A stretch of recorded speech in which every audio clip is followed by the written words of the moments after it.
"Marry me for 1 month," the millionaire doctor said, but her heart froze at his only rule. Hello everyone. Before we begin today's story, I have one small request. Please click the subscribe button and turn on the notification bell so you will not miss our newest videos. It only takes a second, it is completely free, and it is the best way to support us in bringing you more heartfelt, meaningful stories. Your support truly means the world to us.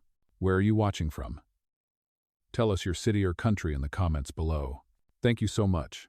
There are stories that begin not with love, but with a contract. And yet, somewhere between rules and silence, hearts learn to remember what kindness feels like. Let us return to our main character. It was late afternoon at Street Helena Private Hospital. The fluorescent light hummed softly above the quiet corridor. Nora, a temporary nurse, adjusted the blanket over an old woman who reminded her of her own mother. Her shifts were long, her pay small, but her hands were steady, her eyes calm. A voice cut through the stillness. "Miss Nora, the director would like to see you." She blinked, startled. No one from the top floor ever called a nurse by name. She followed the assistant through a hallway lined with glass and silver plaques, until she reached a door engraved, "Dr. Hayden Cole, Chief Surgeon."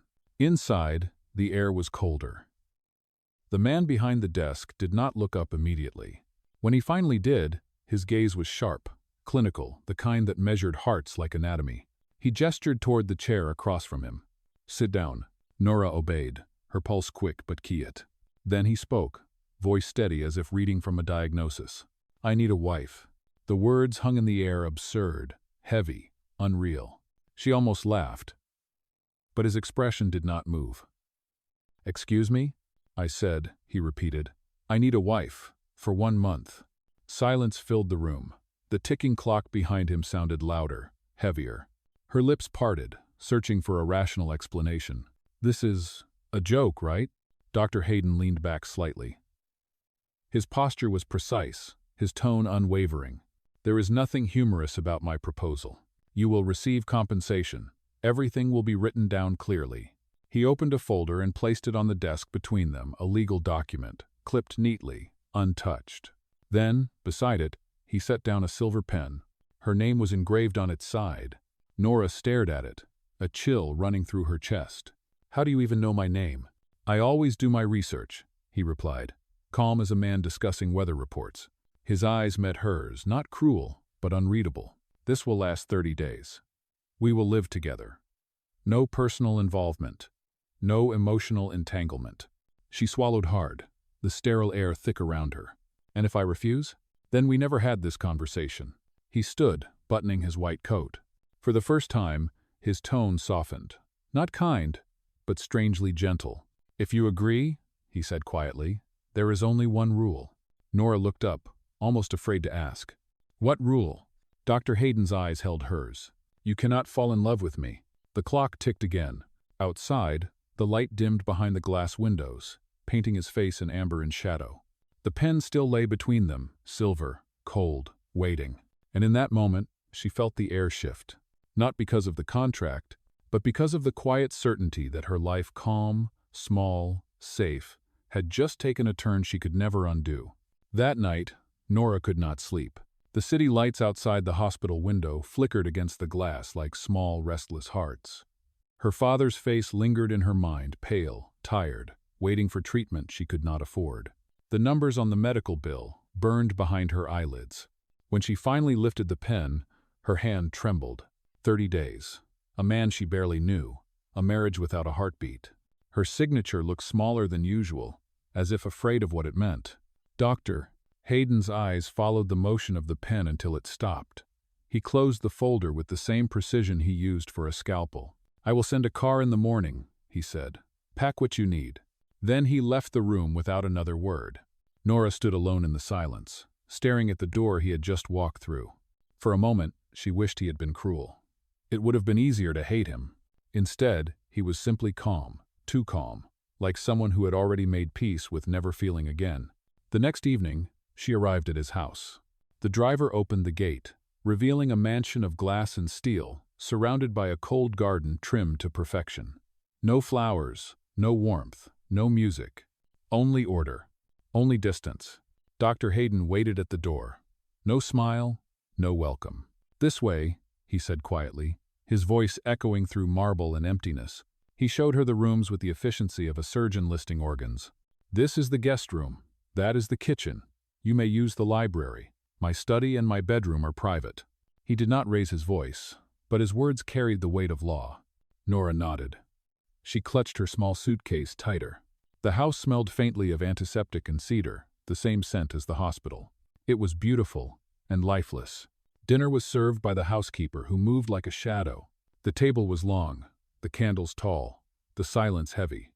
They sat at opposite ends, two strangers bound by a signature. She ate quietly, cutting the chicken into small, perfect pieces. Across from her, he moved with the same clinical precision, no wasted motion, no glance her way. When she whispered, "Thank you for the meal," he paused only to say, "We are just two people keeping appearances, nothing more." The words struck her harder than she expected. She nodded, forcing a polite smile that disappeared before reaching her eyes. Later, she wandered through the living room. The fire burned low, the light soft against the gray walls. She wrapped her scarf around her neck, a faded piece of red wool, hand-knitted by her father years ago.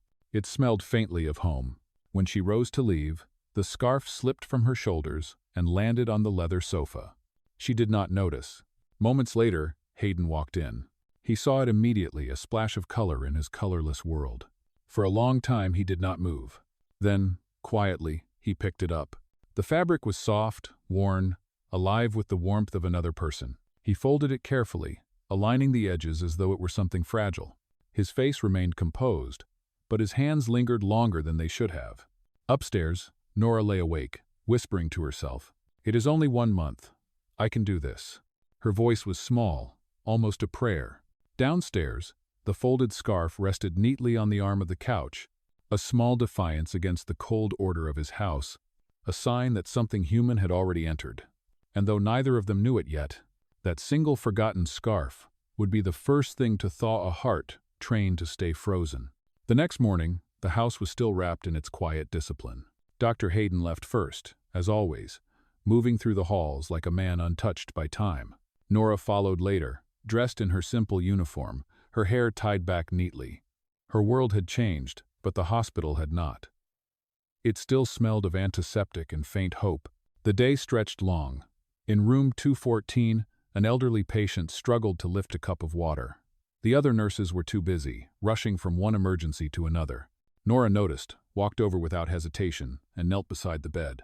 "Take small sips," she whispered, steadying the man's hand with her own. "There, that is better." She adjusted his blanket, wiped his forehead, then waited until he fell back asleep. Her movements were quiet, patient, the way she always worked, as if the world outside did not exist. From the hallway, Dr. Hayden stood watching. He had come to check the patient's chart, but the sight before him stopped him mid-step.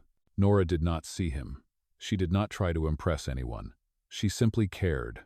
Something unfamiliar stirred in his chest, faint and uninvited. It was not admiration, not yet warmth, just the beginning of curiosity, soft and disarming. When she rose and turned, she met his gaze unexpectedly. Their eyes held for a second longer than politeness allowed. He looked away first. "You have been assigned too many shifts. You should rest." His tone was calm, almost detached, but the edge had faded. Nora smiled lightly. "Rest is for people who can afford it." He hesitated, then asked, "Why do you stay gentle, even when no one notices?" Her answer came without pause, quiet but sure. "Kindness does not need an audience, doctor." The words landed between them like something fragile and real. For a moment, he had no reply. The corridor felt warmer, the silence almost kind. When he finally spoke again, his voice was softer. "Not many people believe that anymore." She shrugged. "Then they are missing the best part of being human." "Oh."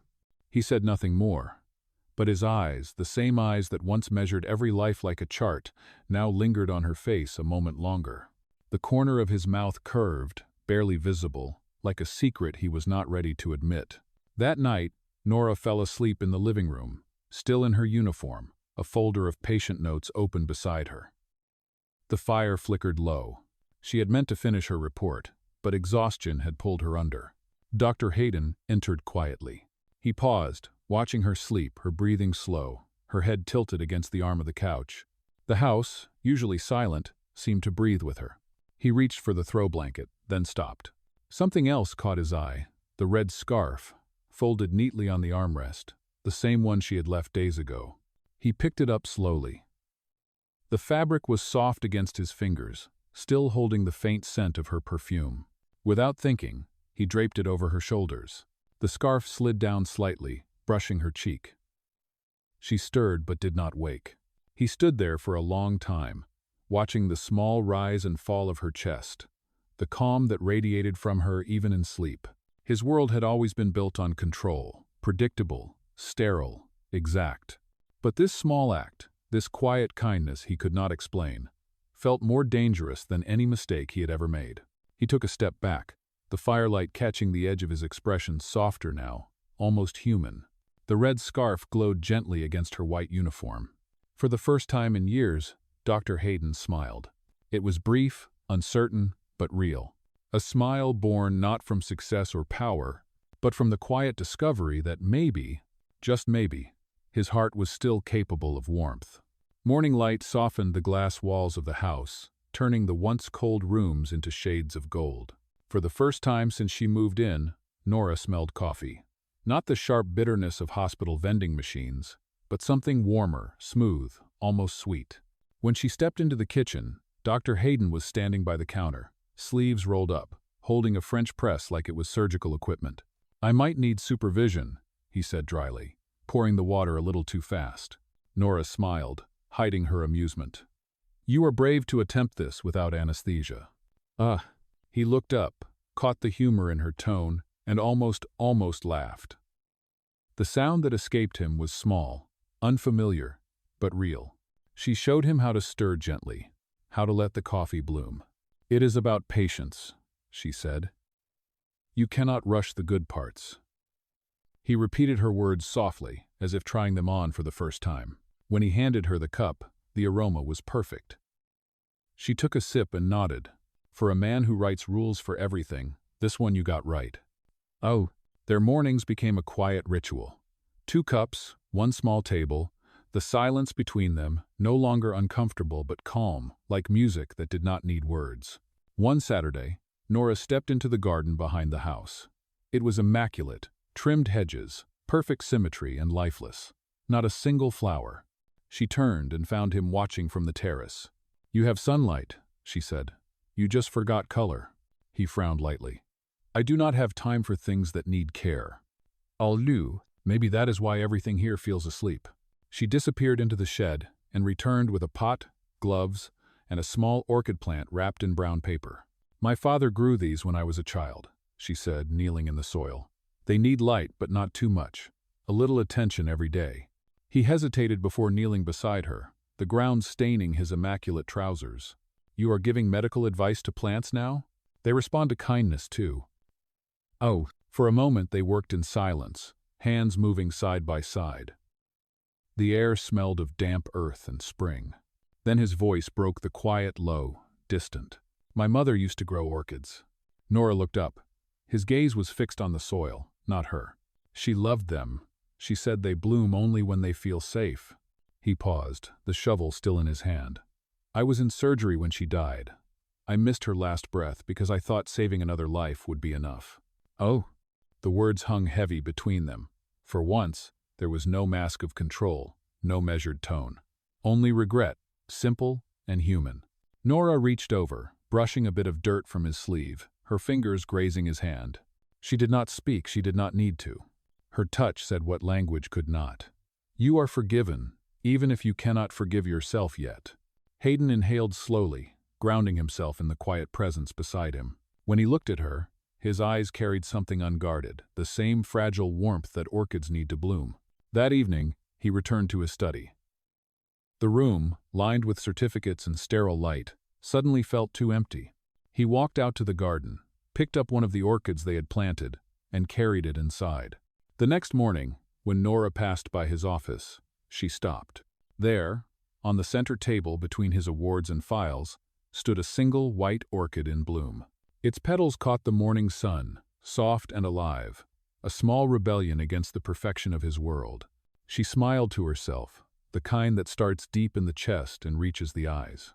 Behind the glass wall, Hayden watched her pause to admire it. He said nothing, but his hand rested briefly on the flower pot, as if he, too, could feel how something fragile had begun to take root, not just in the soil, but somewhere much harder to reach. You are right. Part 5 has to open exactly where Part 4 ended the morning after the orchid scene, so the emotional rhythm feels seamless and believable. Let us rewrite this properly, as if the camera never cut. The morning light that once filled the house with quiet warmth felt different now. The orchid he had placed in his office still stood by the window, but its bloom had begun to fade. Nora passed it as she left for work, smiling faintly at the memory of his clumsy hands in the soil. For a moment, she believed that peace might last. But by noon, the first headline appeared. Dr. Hayden Cole's secret marriage. A contract for power. Another followed within hours. Marriage of convenience, CEO heir fulfills father's clause. Nora was walking past the nurse's station when the whispers began. Did you hear? She was part of his inheritance deal. They say she signed for a paycheck. She fooled us all. Her stomach twisted. Every word felt like glass. She pulled out her phone, scrolling through the flood of links, and there it was, a photograph of their wedding license, leaked from somewhere inside the board office. The caption was merciless. A 1-month marriage to secure ownership of Street Helena Hospital. It was all true. The last missing piece, the thing he had never told her. Her chest tightened. The air in the corridor suddenly felt too thin. Before she could think, her phone rang again. The caller ID read County Clinic. Her father's voice was faint, broken by short breaths. Nora, tell me it is not true. Tell me you did not marry that man for his money. Papa, please, she whispered, tears already rising. I did it for the treatment. I wanted you to get better. But he was already gasping. I did not raise you to beg for dignity, my girl. The line went silent. She ran out of the hospital, into a cab, through the rain until she reached the emergency room. Her father lay unconscious, a nurse adjusting his oxygen line. Stress, they said gently. His heart could not take it. Nora sat beside him, trembling. The steady beep of the monitor was the only proof that he was still alive. She pressed her forehead against his hand and whispered, I thought I could protect you, but I broke everything instead. By nightfall, she returned to the mansion. The storm outside mirrored the one inside her. Water dripped from her coat as she pushed the door open. The lights were dim, the house echoing with quiet wealth and deceit. She found him in his office, standing before the fireplace. His tie was undone, the glow of the flames carving shadows across his face. She held up her phone, the headline glaring in red. So it was true. Every word of it. He looked at her, then at the screen, his eyes tired, hollow. He said nothing. You married me to claim your father's hospital, she said, voice shaking. That is all I ever was to you, a document with a name. Still, he did not speak. Her breath caught. You could have told me. I would have understood. I believed you were lonely, not ruthless. His silence cut deeper than any confession. Say something, Hayden. Anything. Finally, he whispered, it was necessary. The word shattered her. She laughed once, a sound sharp enough to hurt. Necessary? That is what you call betrayal now? He took a step forward, but she stepped back.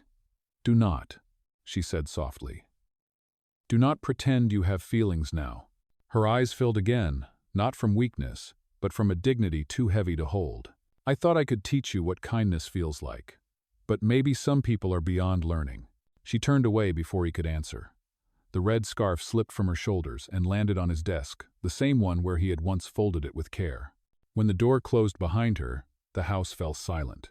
He stood there for a long time, staring at the scarf, as if it might still carry her warmth. Then he sat, burying his face in his hands. Outside, rain streaked the glass walls, washing the light from the orchids. Inside, her scarf waited soft, motionless, the last trace of color in a house that had chosen the comfort of control over the risk of love. The scandal grew louder with every sunrise. What had started as rumor now lived on every newsstand and television screen in the city. Cameras waited outside the hospital gates, their flashes cutting through the gray morning like lightning. Doctor, Hayden Cole walked through the front doors of Street Helena Hospital in silence. His colleagues avoided his eyes, and even the nurses lowered their voices when he passed. The hospital he had built his life around now looked at him as if he were a stranger. Inside the boardroom, the members of the hospital's administration sat in a tense semicircle. Papers lay scattered across the table, articles, statements, and contracts that had once protected him but now betrayed him. The chairman cleared his throat. "Dr. Cole, this must end. The press has turned this place into a circus. You must make a public statement." Hayden leaned back, his expression calm but cold. "What do you want me to say?" "That the marriage was temporary," one of them answered quickly. "That it was a misunderstanding. You can protect the hospital if you declare a separation. Officially, publicly." "No." He stared at the documents in front of him, at the name Nora Bennett printed in small black letters beside his own. For a long time, he said nothing. Then he nodded once. "Fine. Draft the statement. I will approve it." The meeting ended. He left without another word. That night, the house felt emptier than it ever had before. The red scarf still rested on his desk, folded neatly, untouched. The air smelled faintly of rain and smoke from the fireplace she once tended. He poured a glass of water, but did not drink it. He could still hear her voice, soft but certain. "I thought I could teach you what kindness feels like." The next morning, the press conference took place in the hospital's auditorium. Reporters filled every seat, cameras ready, questions already formed. But Hayden never arrived. Instead, the hospital's spokesperson stood at the podium, reading from the prepared statement. "Dr. Hayden Cole confirms that his marriage to nurse Nora Bennett has officially ended. The arrangement was private, brief, and entirely legal. Both parties have agreed to an amicable separation. No further comment." The reporters shouted over one another, demanding details. The spokesperson left the stage without answering. The cameras flashed, capturing the silence that followed the silence of a man who had chosen not to defend himself, or her. Across town, in a small rented apartment above the pharmacy, Nora sat alone at her kitchen table. The television played the press conference live. She had promised herself she would not watch, but the sound filled the room anyway. When she saw the empty podium, when she heard the statement spoken by someone else's voice, her hands began to tremble. He had not come. He had not said a word. Her eyes blurred as she whispered, "He kept his promise. No feelings, no love." Duh. She turned off the television, but the silence that followed hurt worse than the noise. She pressed her palms against her eyes, trying to stop the tears that kept falling. In that moment, every gentle morning, every shared smile, every cup of coffee, felt like a lie she had told herself. Back at the mansion, Hayden sat in his office, the blinds half closed against the gray afternoon. On his desk lay the same contract that had begun it all. The ink of her signature had faded slightly, the edges worn from his hands. He lifted the paper, tracing her name with his thumb, the small, careful handwriting that once trembled when she signed. He could still see her face that day, calm, uncertain, brave. She had walked into his world with open hands, and he had given her nothing in return. For a long moment, he stared at the page, the silence of the room pressing against his chest. Then, slowly, he tore the contract in half. The sound was soft, almost tender, like the closing of a door that had stayed open too long. The pieces fell to the floor beside his chair. He let them stay there, scattered like something too heavy to pick up again. The orchid in his office had begun to wilt. Its petals curled inward, quiet and fragile, a mirror of the warmth he had let die. Outside, the rain started again, tapping gently against the glass. He sat back, eyes fixed on the fading light, whispering to no one, "She deserved more than my silence." But the room gave no answer, only the slow fall of rain, and the echo of a rule that had finally broken his own heart. The days following the press conference passed in quiet disarray. Inside the mansion, the silence was no longer peaceful, it was punishment. Every sound, every breath reminded Hayden of what his ambition had cost him. The inheritance had never been about money. It was about trust, his father's trust, and his own need to prove he could lead without help. Years ago, when his mother died, he buried himself in work and built walls that no one could climb. His father, proud and stubborn, built walls of his own They stopped speaking the same language long before they stopped talking. That night, as rain tapped against the windows, his phone rang. The number glowed like a memory. He hesitated, then answered. Father. The voice on the other end was quieter than he remembered, thinner with age. Hayden, the old man said, I watched your press conference. It was not mine, Hayden replied. I was not there. I know, his father said, and that is why I am calling.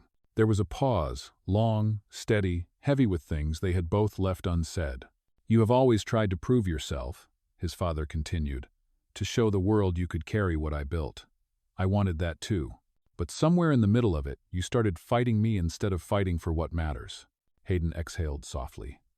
You wanted me to marry. You wrote that clause. You forced me to choose between the hospital and my life. No, his father said gently. I wanted to see if you could build something with heart, not just logic. I put that clause there to test you, not to trap you. But you treated it like a battle. The words cut deeper than blame. They sounded like truth. For a long moment neither spoke. The rain filled the silence. Then his father's voice trembled slightly. You have learned what I never could, that success without love is only survival. Do not make my mistake.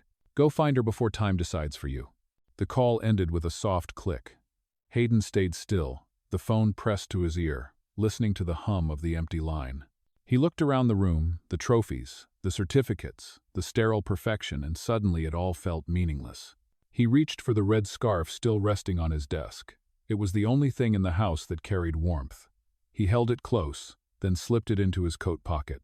The next morning, he drove to County Hospital. The air smelled faintly of rain and disinfectant. He walked through the entrance unnoticed, blending in with visitors and volunteers. And then he saw her. Nora stood at the bedside of a young boy, adjusting an IV tube with quiet patience. Her voice was low, gentle, full of the same grace he had once mistaken for weakness. The child smiled at her, clutching a paper crane in his small hands. Hayden stopped in the doorway, unable to move closer. The scene before him was simple, ordinary, but it pierced him deeper than anything grand ever had. She looked lighter now, free from the weight of his world. When she laughed at something, the boy said, the sound reached him like sunlight through rain. He felt something twist inside his chest, a mixture of regret and peace. He wanted to walk to her, to tell her the truth, that he had never wanted the hospital, only to prove to his father that he was capable, that every rule he had written had been a shield for fear, that losing her had shown him what real strength was. But he stayed where he was. Some distances were not meant to be crossed until you learn how to walk differently. He took the scarf from his pocket, feeling the soft fibers against his hand. For a moment, he pressed it to his chest, then folded it again with care. Through the glass wall, he watched her smile once more. The ache in his chest was sharp, but behind it was something new: acceptance. As he turned to leave, the wind caught his coat, the edges brushing against the hospital door. He whispered, barely audible, I will make this right, even if it takes the rest of my life. He walked away slowly, the red scarf safe in his pocket, the first honest warmth he had carried in years. The night of the medical charity gala arrived with quiet splendor. The city glowed beneath the soft rain, and St. Helena Hospital's grand hall filled with guests in dark suits and silver gowns. The air shimmered with polite applause and shallow conversation, but something different pulsed beneath the surface, a quiet anticipation. Dr. Hayden Cole had not appeared at a public event since the scandal. Yet tonight, as the orchestra played a slow overture, he walked through the glass doors with calm steadiness. He wore a black suit, no tie, and a small red thread barely visible peeking from his breast pocket. Every head turned. Cameras rose instantly, flashes reflecting off the marble floor. The board members exchanged glances, uncertain whether to welcome him or brace for another storm. Hayden took the stage without invitation. The host hesitated, then stepped back, giving him the microphone. For a long moment, he did not speak. His gaze swept the room, the same room that had once celebrated his success, now waiting to judge him again. When he finally spoke, his voice was steady, deep, stripped of pretense. I built a reputation on precision, he began, on keeping emotion outside the operating room, outside the boardroom, outside my life. And for a while, it worked, until it cost me something I cannot replace. The audience fell silent. Even the photographers lowered their cameras. He continued, his tone softening. When my father wrote a clause in his will, I thought it was a test of strength. I tried to prove I could win without help. I was wrong. It was never about power. It was about love, something I forgot how to practice. He reached into his coat and unfolded a single sheet of paper. It was the ownership document of Street Helena Hospital, the same one that had defined years of conflict between him and his father. I do not need this anymore, he said, turning toward the front row where his father sat watching in silence. You were right. Leadership without heart is only control. I am giving this back to the man who built this place, not with rules, but with care. The room erupted into whispers as he stepped down from the stage, walked toward his father, and placed the document gently into his hands. The old man looked at him, eyes wet, pride and regret blending into something wordless, and nodded once. Then Hayden turned again, scanning the crowd until he found her. Nora stood near the back, still in her nurse's uniform, having come only to deliver a donation from County Hospital. She froze when their eyes met. He walked toward her slowly, each step measured, deliberate. The crowd parted instinctively, the sound of his footsteps echoing beneath the string music. When he stopped in front of her, his voice dropped to a low, honest quiet that reached everyone and yet belonged only to her. There is no contract left, he said. No conditions, no clauses, no rules to hide behind. Only one thing I have not asked yet. He hesitated, then continued, his eyes never leaving hers. Love me, if you still can. Not because I deserve it, but because you once believed I could learn how. The hall seemed to hold its breath. Nora looked at him for a long moment, her heart torn between everything he had done and everything he was finally brave enough to say. Then her gaze fell to his hand, where he held the red scarf. He lifted it slightly, his voice trembling for the first time. I kept it, every day, because it was the only thing in my life that felt real. Tears filled her eyes as she reached out and took it from him. Slowly, she stepped closer and wrapped the scarf around his neck, her fingers brushing his collar as she whispered, You finally learned. The audience, still silent, watched as the two of them stood beneath the soft chandelier light, two people who had broken every rule, and somehow found their way back to the only one that mattered. Hayden let out a shaky breath, his voice warm now. I used to think healing was what I gave to others. But it was you, Nora. You were the one who healed me. She smiled through her tears. Then do not forget how it feels. Oh. He reached for her hand, their fingers intertwining naturally, the red scarf glowing between them like a bridge built from forgiveness. In the front row, his father stood and began to clap slow, steady, certain. The rest of the room followed, the applause rising like the sound of rain easing after a storm. And in that moment, Hayden Cole finally understood. Love was not the absence of failure, but the courage to return after it. The rule he once made had ended, but her lesson would last forever. 1 year later, Street Helena Hospital gleamed under the morning Sunday. A new wing stood by the garden, its name etched in silver. The Grace Cole Pavilion. It was not a monument to power, but to memory his mother's, and every lesson she had left behind. Dr. Hayden Cole walked through the hallways, no longer the man the world once feared. He greeted patients, smiled at nurses, listened. For the first time, leadership felt like care, not control. At the end of the corridor, Nora stood beside a patient's bed, her badge reading head nurse, Grace Pavilion. Her calm voice guided a young intern, her laughter light and unguarded. When she turned and saw him, her smile reached her eyes. You are early, she said. Habit, he answered. But I like this one. They walked to her office, a small sunlit room overlooking orchids in full bloom. He set a folded page on her desk. Is this another contract? She teased. Just one line, he said softly. She unfolded it. Duration, lifetime. Her eyes lifted. You finally learned to write from the heart. He handed her a pen. I had a good teacher. She signed without hesitation. Then they both laughed, quiet and certain. He crossed to the window, placing a blooming orchid where the sunlight met their reflections. The petals glowed white, pure, alive. Nora touched his arm. Your mother would have loved this place. Oh? He nodded. She would have loved you more. They stood side by side, fingers intertwined, the garden bright beyond the glass. For once, there were no rules, no distance, no time limits, only a promise to stay. And as the sunlight covered them both, it felt like forgiveness had finally taken root. Sometimes love is not found. It is rebuilt, one kind act at a time. Follow Valen's stories where power learns to love again, to discover the next true love stories. Thank you so much for listening, and for believing that kindness can still rewrite the ending.